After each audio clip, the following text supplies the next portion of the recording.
All right, so we are T-minus 5 weeks before we take off on our Atlantic crossing. And this week we are going to be tackling everything that we got to do to finalize the rigging and the sails. So like the core propulsion of the boat. We're gonna finish up installing our furlers. Live to go up the mast another day. We're gonna tune the rig, install our new running backstays, and hopefully get one step closer to casting these dock lines. I'm Desiree, and this is my husband, Jordan. We're sailing around the world, or at least trying to. We made it as far as Panama on our first boat, Atticus 1, which was a really small fixer-upper. Now we're on our dream sailboat, Atticus 2, but she needs some work before she's ready to cross oceans. So we're working hard to finish up the last of our boat projects so we can set sail on our biggest adventure yet, crossing the Atlantic Ocean. All right, so yesterday I actually went aloft to bring down the inner forestay and staysail furler because you may remember that when I assembled this thing, I made it a little bit too long. So first thing I'm gonna do is I'm going to shorten the extrusion itself by cutting it about 1.5 inches shorter. I was hoping I could just skip to the cutting part, but I'm realizing that there's a piece inside of this tubing. I'm gonna have to cut that also. And to access it, I'm gonna have to dismantle the whole thing. So that means that the first thing that we're gonna have to do is actually dismantle the stay lock fitting on the other end of the wire.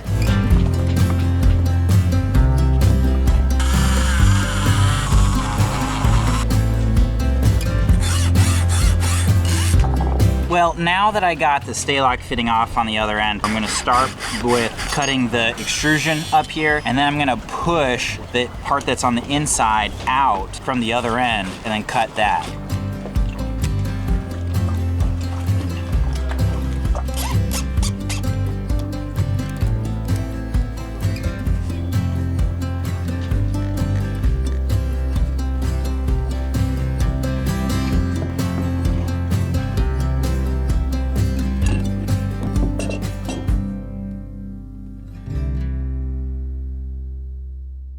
Okay, so I finished shortening the furler yesterday, and so today I'm going to be going up the mast, hauling that thing up, and we are going to cross our fingers that we got the length right this time. Okay, ready, Freddie? Okay, I'm gonna start pulling it.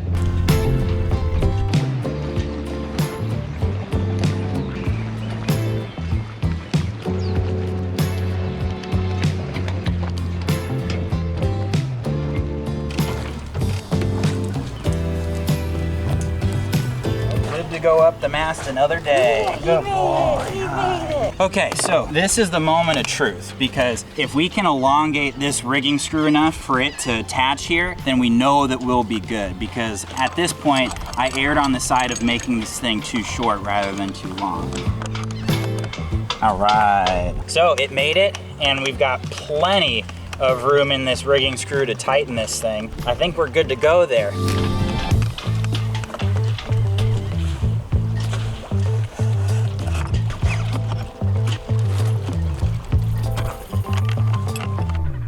All right, so next project is I'm finally going to tune our rig, or at least dock tune it. Tuning is basically just making sure that all the wires, all the shrouds and stays are tightened in a way so that the mast is exactly how we want it to be, pretty much straight up and down, and that all the wires have the correct amount of tension. So the first thing I'm gonna do is make sure that the top of the mast is directly above the center line of the boat, at least from a port to starboard standpoint. So the way I'm gonna do that is I put tape on the upper shrouds on either side of the boat.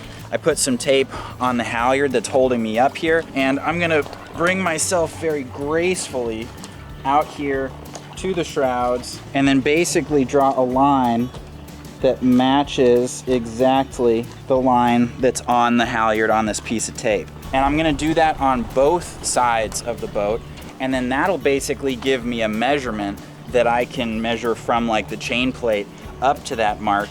And what we want is we want that distance to be identical on both sides. Is that how you're gonna get around the boat from now on? I was just gonna say, you ready, buddy? Oh gosh. Whoa. He's like, let's maybe not do that again. Okay, 58 and 7/16. Wow, yeah, quite a bit different. All right, so we are at 58 and an eighth. We're all set, 58 and an eighth. So now we know that the top of the mast is perfectly center line with the middle of the boat. But we don't know if the mast is sort of bending one way or the other, even though the top is perfectly center. So what I'm gonna do is I'm gonna actually look up the mast from the bottom and just sight up it to see if it appears straight. So it looks like we need to pull the upper 2/3 with the intermediary stays a little to port.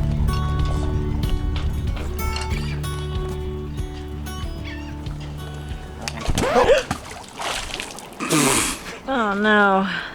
Yeah, he dropped it in there. Where did it go, little baby? Okay, so now that the mast is aligned fore and aft as well as side to side, I just need to tension everything equally until it's at a certain percentage of its breaking strength.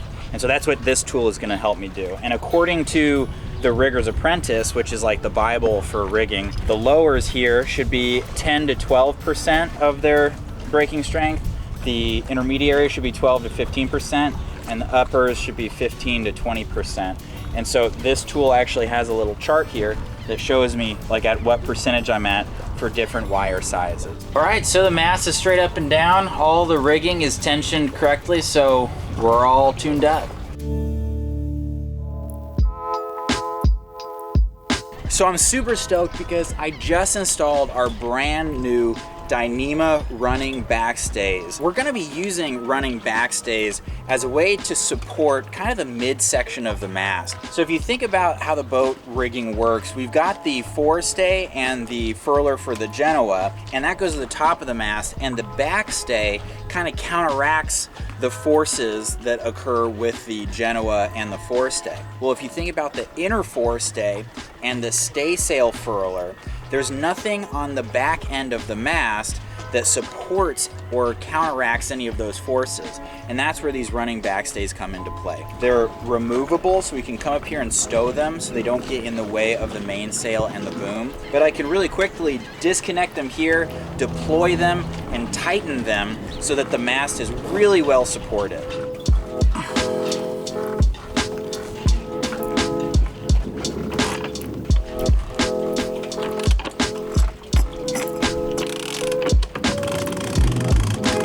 Okay, so this is now drum tight. I mean super tight, which is good because it kind of acts as one more thing that supports the mast, that keeps it up. One of the nice things about a cutter is that there's a redundant wire or stay or shroud holding every part of the mast up. So forward we've got the forestay and the inner forestay. On either side we've got the uppers, the intermediaries, and the lowers. And then now back we've got the backstay and the running backstay. Now the other great thing about the running backstay being this tight is it really tensions the inner forestay, and therefore it will really affect the shape of the staysail. Generally speaking, the looser a sail is, like the fuller bodied a sail is, the more that the wind affects it and the more that it's gonna affect the boat. So if you can have a flat, really tight sail, it's not gonna be that affected as the winds get stronger and stronger and stronger. And so our staysail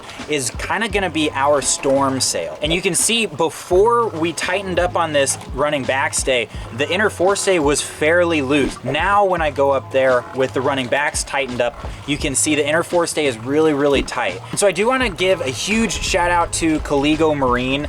Basically anytime that I've got a project that involves Dyneema or any kind of like high strength synthetic rigging, I know I can count on them to kind of provide years of sailing and cruising experience into designing systems that are just going to work, that are going to be elegant, and that are going to be strong enough for kind of the rugged offshore sailing that we plan on doing.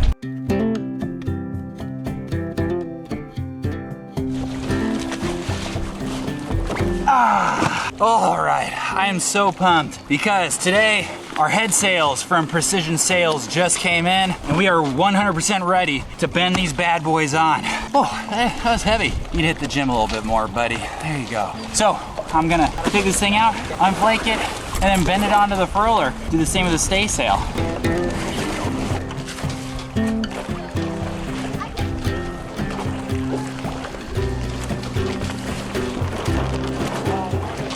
So we got the sails up and they're looking really good. I'm super pumped about the logo. That is awesome. So earlier I put the furling lines on the drums and wound the drums with the furling lines. And then I actually changed the way that the furling lines are led along the deck to the cockpit. Originally they went down the starboard side here, but they interfered with the anchor as they went over it. So I switched everything over to the port side. And then I changed a couple things here in the cockpit, including installing this clutch here. It's a clutch for both the furling line for the staysail and the Genoa. I actually had to fabricate this starboard base here and then bolt it onto the side of the bulwark here, but I really like the position. And what I like about this clutch is to furl the head sails, all I need to do is halfway open the clutch so that I can pull on the furling line, but it doesn't let any furling line go back out. So anything that I gain, I've won, I don't need to worry about. Also, I really like this setup because I can furl the head sails while I'm behind the helm position. I can also lead the furling lines to a couple different winches on the boat if I need to use a winch. And the whole furling system, as I've kind of mentioned before, is one of those systems that just needs to be absolutely bulletproof for the Atlantic crossing, because